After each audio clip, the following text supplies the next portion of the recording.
Hello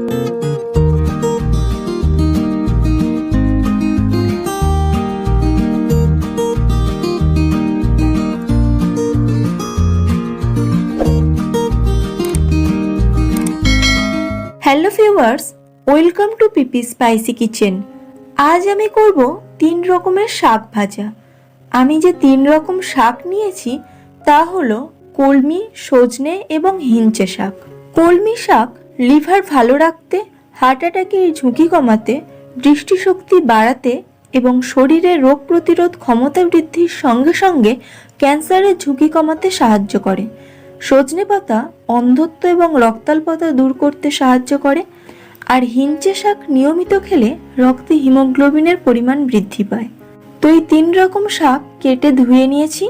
এবার কড়াইতে দেব 2 table spoon পরিমাণ সর্ষের তেল, দেব 4 থেকে 5টা থেঁতো করা রসুনের কোয়া, দেব একটা মাঝারি সাইজের পেঁয়াজ কুচি, দিয়ে দেব 4 টুকরো করা 2টো শুকনো লঙ্কা। এবার এটা ভালো করে একটু ভেজে নেব।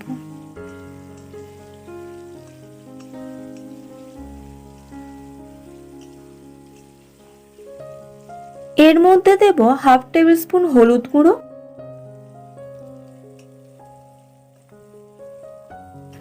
একটু ভালো করে নেড়েচেড়ে নিয়ে কেটে ধুয়ে রাখা শাকগুলোকে দিয়ে দেব।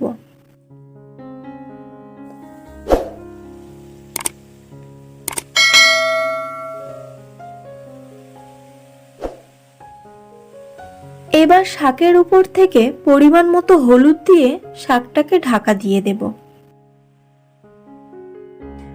এভাবে শাকটা ঢাকনা দিয়ে একটু সেদ্ধ করে নেব। ঢাকনা খুলে এবার শাকটাকে নেড়ে দেব।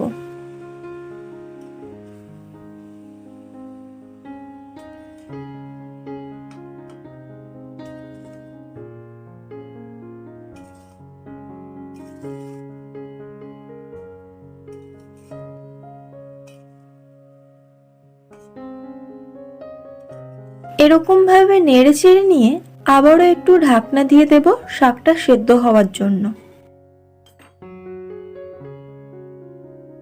বেশিক্ষণ ঢাকনা দেব না, ঢাকনাটা খুলে নেব। দেখো তলায় একটু জল উঠেছে, এই জলটা কমে গেলেই শাকটা কিন্তু একেবারে সেদ্ধ হয়ে যাবে। তো এরকম নেড়ে চেড়ে খেলিয়ে দিয়ে শাকটাকে ভেজে নেব।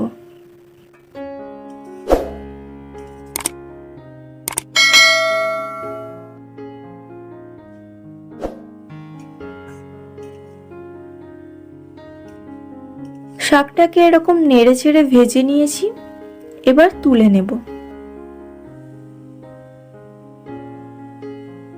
রেসিপিটা সাদামাটা হলেও খেতে এতটাই ভালো লাগে যে 1 প্লেট ভাত নিমেষেই ফাঁকা হয়ে যায় শুধুমাত্র এটা দিয়ে। তো আজকের এই হেলদি রেসিপিটা কেমন লাগলো কমেন্ট করে অবশ্যই জানাবেন। ভালো লাগলে একটা লাইক, আর আমার চ্যানেলে যারা নতুন তাদের কাছে অনুরোধ চ্যানেলটিকে সাবস্ক্রাইব করার। সবাই ভালো থাকবেন। আবার ফিরবো নতুন কোনো রেসিপির ভিডিও নিয়ে।